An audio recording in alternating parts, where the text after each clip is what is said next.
Looking back, being a child seems so easy. No plans for the future, no urgency to evaluate your surroundings to decide where you want to live, where you would like to travel next, what your next holiday is going to look like. Acceptance. This is the main trait of being a child. You're so blissfully ignorant to the extent that you cannot even assume that there are so many different ways out there to live this life. As you grow up, things get a little trickier. Once you stop seeing this world through the lens of a childlike innocence, all those ideas, goals, and aspirations start to come in. I had never been into traveling until at one point in my life, I decided to go on a solo trip. This changed everything for me. Some people hate the experience of solo traveling, but for me, it was something that divided my life into before and after. Ever since then, I couldn't stop thinking about the whole idea of traveling the world, learning about different cultures and their unique ways of living.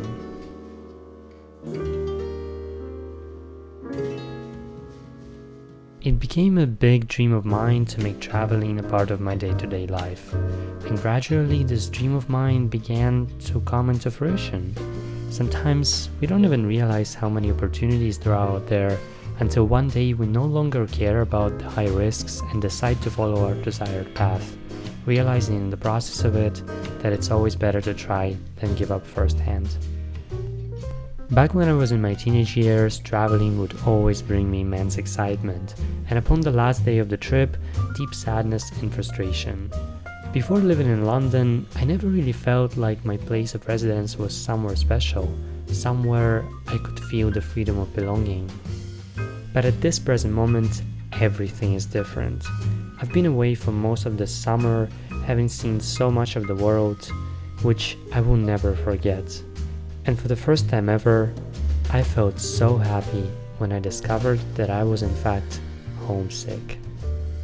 I really couldn't wait to go back to the city, which over the years became my home.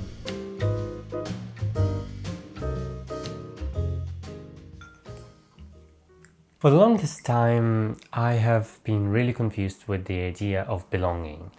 And I really struggled with this concept of belonging to a certain place based on one's nationality, the place they're born, or whatever it is. I never really felt like I belonged in a certain country, in a certain place, and for me, the place of birth was just some arbitrary concept. I haven't chosen the place where I was born, and I haven't chosen the country that I was born in. So why are there some people around me saying that you have to be patriotic and you have to support this country at all costs and you have to go to war for this country and you have to die for this country? Maybe it is just me and maybe it is just my selfishness, but I'm speaking the truth on this podcast and this is just how I feel about things. Don't get me wrong.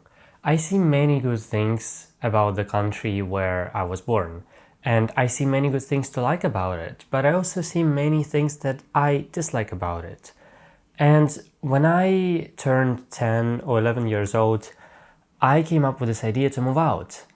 And there are different cultures around the world. There are cultures where people praise you for standing out and having ambition and trying to achieve your goals. But there are also cultures around the world where you're supposed to fit in more with the society and with the way of life of a particular country. And there's nothing wrong with that. These are just two different views on life. We don't know what is right and what is wrong. And frankly, I don't even think that any of these views on life are wrong. But in my country, it was more accepted to not be yourself and rather sacrifice your identity for the sake of being in line with the society itself. And I didn't like that. I had a goal in mind to travel a lot ever since I was in my early teenage years.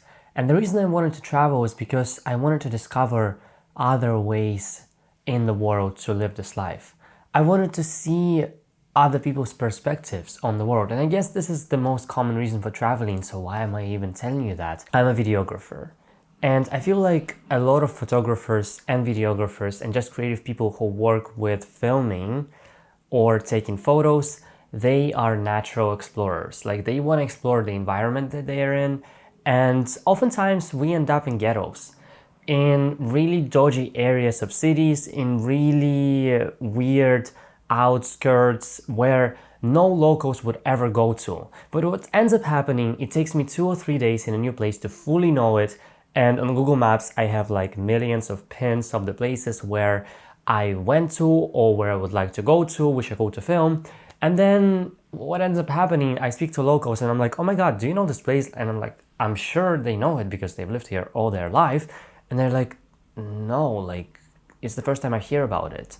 It happens to me a lot because it takes me so little time compared to a person who, say, works in an office in that city, because obviously they don't go and explore every day because it's not a part of their job. So it takes me so little time to see the city and to get to know it. And after that, I feel really strange because I become sort of a guide for the local person. Even though I like to have a guide by my side and I like to have a person who is a local to obviously explain to me the ethics of the culture and certain ways that people of this country prefer to live this life and their unique customs and traditions, this is all cool. But oftentimes we have this like mutual exchange of knowledge, which isn't really, I think, supposed to happen with the tourist who visits the place for the first time and the local. And for the longest time, I liked this role. I totally admired myself for being a guide. I liked showing people around. I liked inviting my friends to the places that I had visited before in order to show them the place. I like to be in the role of a leader. But luckily for me, traveling became a part of my job, something that I've been manifesting ever since I was a child. And things became a bit different. Now, it was not something so exciting and so out of the ordinary. It was still very interesting and it was still something that brought me immense joy and happiness, but not to the extent that it used to. It's almost like an addiction. The more you take it, the more you get used to it and the higher dosages you need of this thing. Like I used to drink matcha once a day. Now I'm tempted to drink it like 10 times a day because it gives you such a slow release of energy. And also you don't have this anxiety that comes with coffee, because I think the last time I had a coffee, I fainted. I swear I fainted and then I woke up and there was a dog under my bed. I mean, I knew that dog. Thank God. He was there to save me. He was like waiting for me to wake up. It was so beautiful and nice. I wouldn't say that my expectations grew higher. It's just, I've seen a lot of places and I feel so grateful being 19 years old and being able to say this, because 13-year-old me would never think that I would be traveling for my job.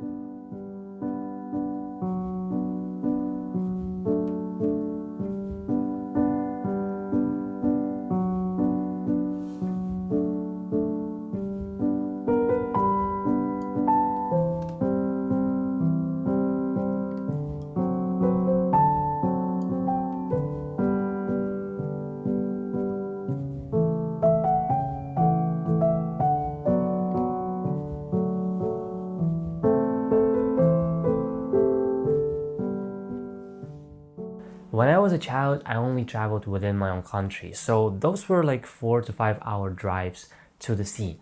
But I felt so happy when it happened. I just loved being in a car, and I would get car sick and I would get food poisoning from those sea towns because some of them were really dodgy places. But looking back on it now, I realized that I had the best childhood ever. We would travel like 2 or 3 family friends, and I remember those times we would be swimming in the sea and the beach would be so dirty, like full of trash and full of people. But that was something beautiful for me, and I didn't even care as a child. I find it really interesting how, as a child, we don't really care about the dirtiness of places. We don't really care about any of those things. We just care about the experience, about the novelty. And I feel like in most of the cases, children are the creatures that really appreciate the novelty of life, and that is something to be learned from them. And so every time I would leave my hometown, every time I would leave my country later on in life, I would never get homesick. I could not understand this concept. People would be telling me, oh my God, I really want to go home. And I was thinking, what is home? Yes, I have my parents there, I have my pets there, I have a couple of friends there, but really, it's not a big deal. I was planning to move out of my country without my parents ever since I was 10 or 11, as I said. And I always was on very good terms with my parents, don't get me wrong. It's just that I didn't feel like I needed them too much. I was so self-sufficient. And I feel really impressed by myself, like looking back on it now. But I never really cared about anyone telling me what to do and how to do it because I could always figure things out by myself. And I suppose that is why this drive to travel came through. And I really wanted to explore. I really wanted to do something by myself, on my own. And homesickness was just not an option. New places would feel like home. And flexibility of mind and body would feel like home. The flexibility of the place of residence would feel like home. The whole world would feel like home. There was no certain place, there was no pin that I had to tie myself up to, because such an idea seemed just ridiculous. We all live on the same planet, the borders of the countries are human-made, so why am I supposed to abide by these rules? Exactly, I'm not saying that I'm gonna illegally cross the border into the US and do something dodgy. I'm not saying that. I'm just saying that I didn't get that concept. It felt like every place that I traveled to, I could find a way to belong there. But it wasn't really necessary because I always just wanted to be myself.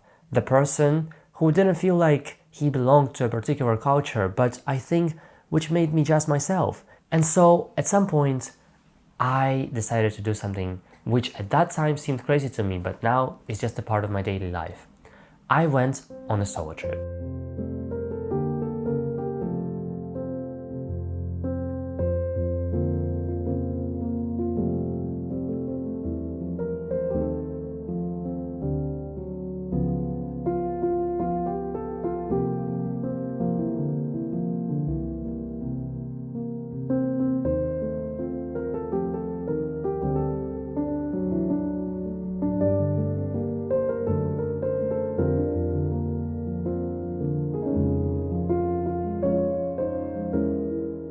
Back in my home country, I would say that I was prone to having melancholic moods from time to time. And I didn't really know why, because I felt like I had everything I needed. I had friends, I had family, I had the finances to live comfortably, but there was something that I was craving. And when I went on that solo trip, I realized what that thing was. It was unpredictability. It was the sense of uncertainty that I craved. And right now, I am really surprised by my younger version, but this is what I needed. I totally didn't know the language of the country. I was 16 at the time, or 15, I think 16, and don't even ask me how, but I got myself a room and I rented a place at 16 by myself. I had my methods, which I'm not gonna talk about, and I stayed there in an unknown place. I opened myself up to whatever came my way, and I said to myself in the beginning of this trip that yes, I feel like this is gonna change me and I'm open to anything. And life has given me some people that I would never forget. I had the exchanges and interactions that just opened up to me the notion of the broader picture of the world. Traveling was no longer learning about different culture and meeting different people. It was a way of life that I wanted to inherit. It was something that I wanted to integrate into my daily routine. I wanted to live like that forever. At some point, I wanted to hire a van and go and travel the world. I even recorded the video on this channel where I was talking about hating routine and saying, why do we even need a sense of routine? Unpredictability is everything. Come on, let's go. Let's enjoy the chaotic nature of life and let's live day by day. This is all cool, but right now I'm 19 and on my last trip, I was starting to realize that I kind of miss my routine because I feel like in some way I needed a sense of stability. But before I talk about that, I would like to talk about traveling a bit more. Every time I travel, I have deep realizations about life. And I have deep realizations about the path that I'm meant to take. Being in one certain place, I am starting to find that the ideas that you have there are repetitive. I think it is around 90% of your thoughts that you have on a daily basis, they repeat themselves the next following day. So this is why every time I would have an opportunity to save up, I would save up for traveling. Not for luxurious items, not for items of clothing, because I couldn't really understand that side. I was always comfortable with living with a couple of shirts, and now in the background you can see like multiple shirts, but who cares? Like previously I wouldn't care about clothing. Now I don't care about it that much. I just had the resources. That's why I have this tiny wardrobe, but it is still tiny because this is literally everything that I own. And I believe that you can be stylish no matter how much money you have. You can just find your own style with a couple of t-shirts or shirts. Who cares? Anyway, not the topic of this video. I would always save up for traveling because I discovered that it fuels my creativity. And it totally restructures the way I think about the world. Meeting people is the best part because the ideas that you get from the strangers are often groundbreaking for me. And maybe again, that is because I was open, and I feel like people feel when you're open to new interactions. The more I traveled, the more people I met within a similar field who do a similar work. And it really opened up my vision. And I realized that the things that I was aspiring to were only 1% of the things that I could have in life. Because I saw other ways of living, and I saw other ways in which those people that I met structured their life. And it would really inspire me. Not the competition, not the comparison, but just the fact that somebody could have a similar perspective on life and yet be living so differently because of the wider spectrum of aspirations that they had and the amount of work that they put in it. Traveling would always challenge me. I would have my breakdowns. I would have my realizations that I no longer needed some people in my life. I no longer needed to live in a certain place. I needed to change my place of residence. I would always realize something. And once I would get back to my city, I would work on those realizations. And this is where I found that routine was crucial for me.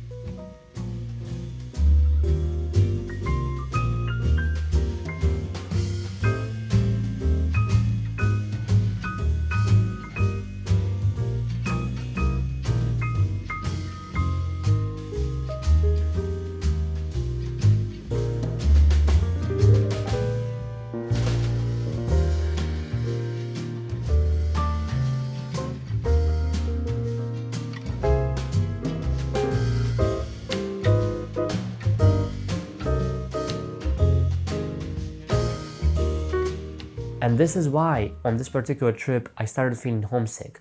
I realized so many things about myself and about the world that I just needed the time to process it. But I was in a constant flow of working and working, which again, I'm so grateful for because I am a workaholic. And traveling fuels my workaholism. On this latest trip, I had a lot of work, but I started feeling like I needed my routine. Why? Because it is cool to wake up every morning and go to the gym. It is cool to eat healthy and to work on your body and to work on yourself because it gives me a sense of agency. And I realized that right now at the stage of my life, I like it. I cannot simply wake up every day and face the uncertainty because I want to have healthy eating habits, I want to have a healthy body, and I want to know sometimes what is going to happen.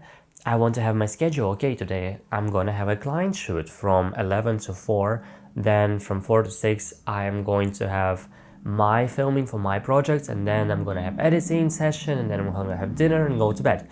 I would like to know that sometimes. And even though I cherish uncertainty most of all, and I think that without being spontaneous, I could never imagine how I would live this life, I still wanted my routine, and I still wanted it because it just made me feel like myself again, and it made me feel more wholesome. And so once I got back to London, I couldn't believe it. I could not believe it. And the contrast is striking, don't get me wrong. Coming back to London after rural Spain is crazy. I was walking home from the train station at I think 1 a.m. on Saturday night, and it's like a party night. So I see all of those drunk people walking the street, like totally stumbling, broken bottles lying on the pavement, somebody screaming, like crazy stuff. The smell of trash, rats. I mean, no, I don't really see rats in London. Why would I exaggerate? No rats. Okay, no rats. And when I was walking back home, I was like, what the hell? Like, that decision to come back was so wrong. Like, why did I even do that? And I started ruminating. I started thinking, oh my God, like, Stas, you could have stayed there. You could have worked for longer. Why did you come back to the city? You've already been here so many times. You already know so many places in London. Why did you need to go back? But I needed to. Because the next day, I woke up.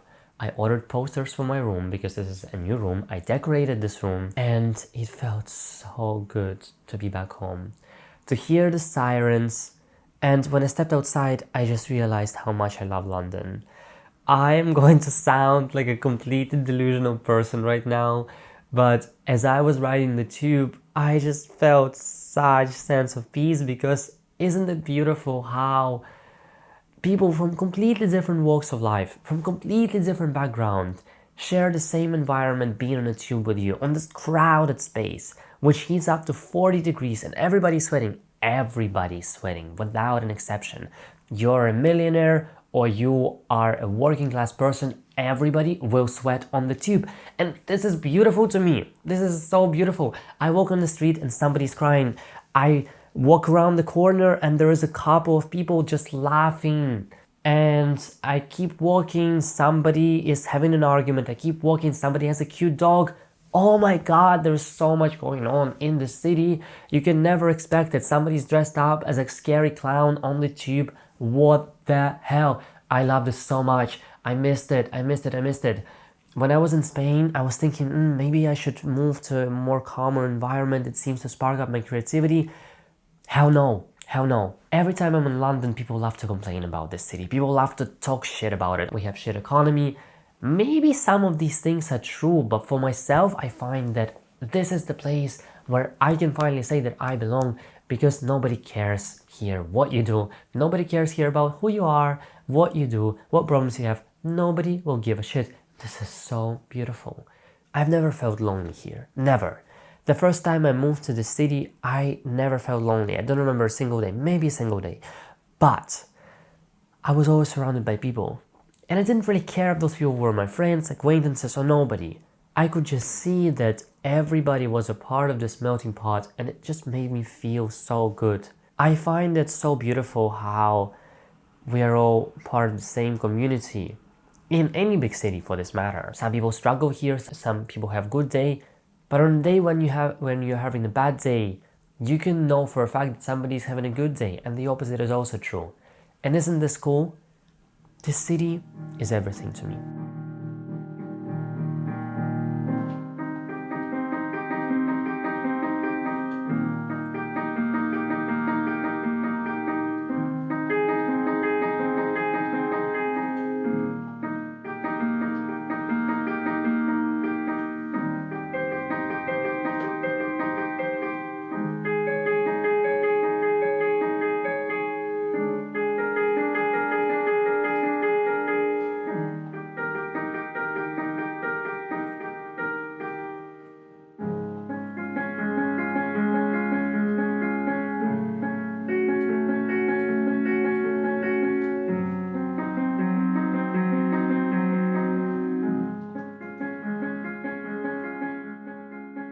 It is a natural human quality to adjust to things. So I remember when I was a child, coming back from the holiday would bring me immense disappointment, immense fears of coming back to my city.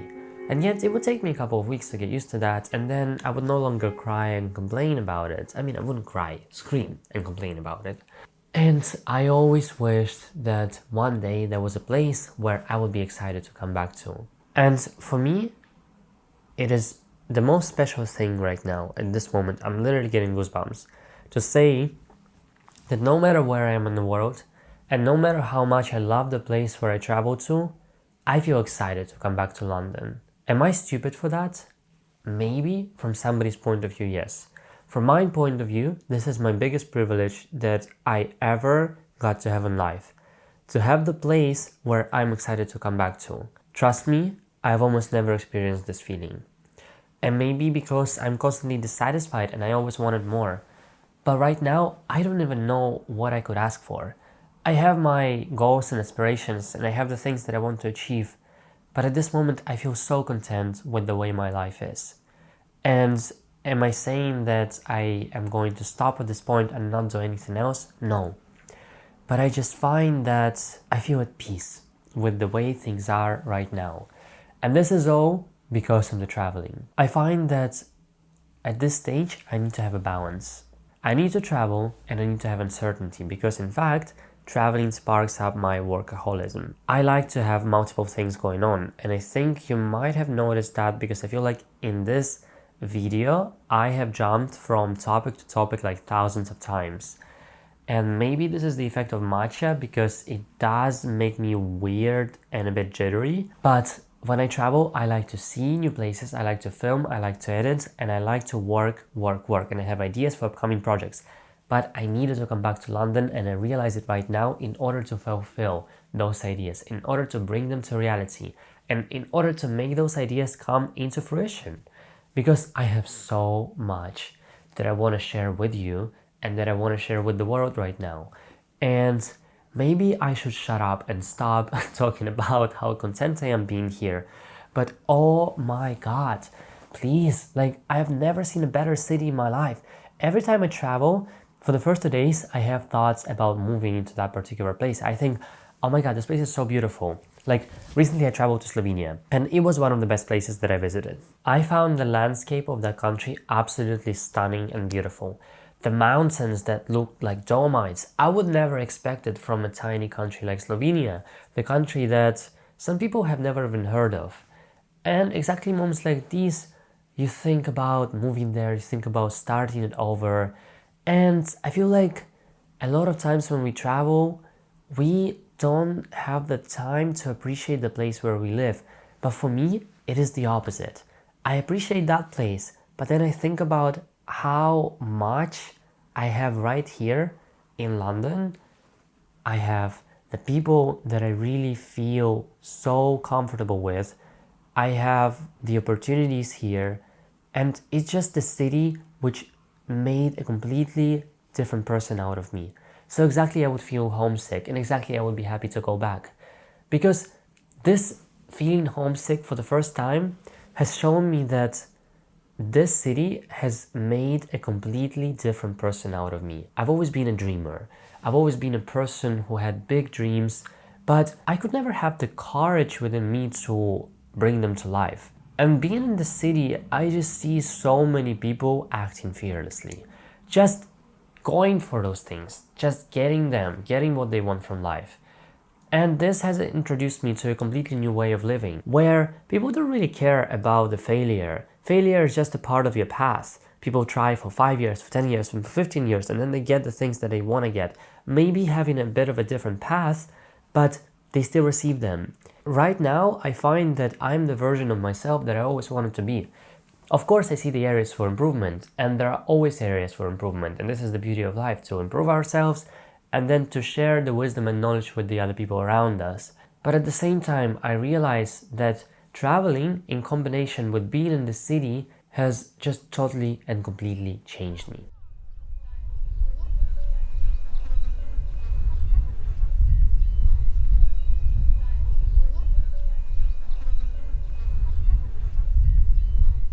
Do you know this feeling when you visit a certain place and you visit it for the first time, but then you feel like you've already been here multiple times? This is the feeling that I got to experience a couple of times in my life while traveling, and it made me feel so weird and at the same time excited. How does this happen? Now we're gonna get spiritual. I am a believer in the idea of reincarnation. I really do think that after this life, maybe you get some time to rest, but then you will reincarnate and become somebody else in another lifetime. Anyway, but what if I say that we feel this sense of belonging to a place which we never even visited? Because what if we lived there in our previous lifetimes? Because I had that with a couple of places. And some places I would just hate.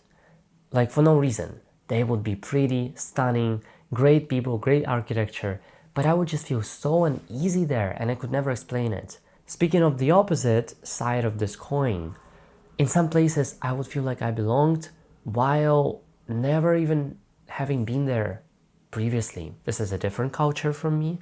Nobody knows me here. I don't know this place. I don't know where I'm walking, but somehow my intuition brings me to the right places. Somehow I know where the city center is. Somehow I know where the pretty architecture is in the city. Somehow I know where the good nature spots are. Have you ever had that sometimes your intuition just brings you to the right places? Say you're in a massive, huge city and you walk intuitively and instinctively you find the place that you wanted to find without Google Maps. I've had that. And I find it really bizarre, but it does happen. What if I used to know some places before? What if I used to live in those places before?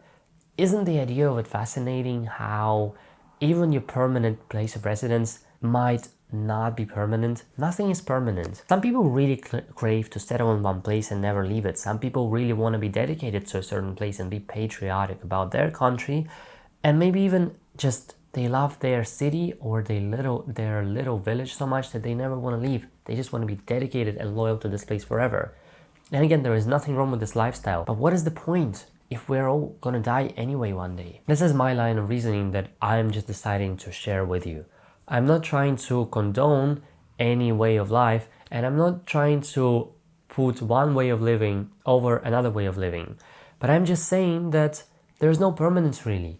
Settling down, moving in with a person and living with them forever is not permanence. It is all going to end, and maybe it is all going to begin again. And when it begins again, it is most likely, in my point of view, that you're going to be in a different place. So in one way or the other, I think everybody gets to experience the full picture of the world, and everybody gets to see the world fully, if there is such thing as reincarnation. Because what if there is? And what if you did used to live in other places in the world, and when you come back there, you feel this strange sense of having been there, and you feel like this place was once home, and you want to be there again in this lifetime, but then you realize that you found even a better place for yourself, and now you're excited to go back because you know that the place where you live right now, it fully fuels you, and it has given you everything, having made you the person who you are right now, having given you the people in your life that you truly cherish and value, and the opportunities that you'll never forget. Has Stas totally gone insane with this spirituality shit? Maybe. I'm starting to understand that for me, the point of coming back here was to rediscover the familiar and to make the unfamiliar from the familiar. Isn't it cool to be surrounded by the places that you think you know so well, but then look at them from different angles? And maybe this is directed specifically for photographers or videographers, but I love being in a city which has multiple different neighborhoods, and even though I'm pretty sure I know all of those neighborhoods pretty well, you can never know every street in the city. And once you find a new hidden spot, a new coffee shop that you seem to like, you totally restructure your routine because of having found this tiny new thing. And it is beautiful for me to find tiny things in something that feels so known to us. And I missed being a guide in my own city. I truly missed it. Just inviting people here to the place which I know so well and seeing it through the eyes of the tourist. Because when we have a person with us who has never seen the city where we live, we see it differently somehow. What if we connect to that person and see through their eyes? I don't think this is what's happening, but for some reason our perception has changed. And I find this thing mind-blowing, that our perception of the place which we know so well changes depending on the people who are around us or depending on our willingness to explore. Okay, this is not really mind-blowing, but this is something that I think is cool. Because sometimes it could be draining to fully immerse yourself in discovering new places around the world constantly, again and again and again, for very long periods of time. And even though, as I said, for me, it feels like a great privilege and I would love to keep doing it until the end of my life, which I hope will not come soon, I still think that there is a beauty in discovering the novelty in something that feels so familiar. This is why I'm gonna go right now and maybe grab another matcha, another overpriced matcha from a new coffee shop that I recently discovered. Thank you so much for watching. Tune into the other episodes. I hope to see you soon. The video version of the podcast is available exclusively on YouTube and Spotify. I hope you have a great day. I hope you love my room and the way I decorated it. And I hope you just had a great time listening to me. Thank you so much. See you later. Bye bye.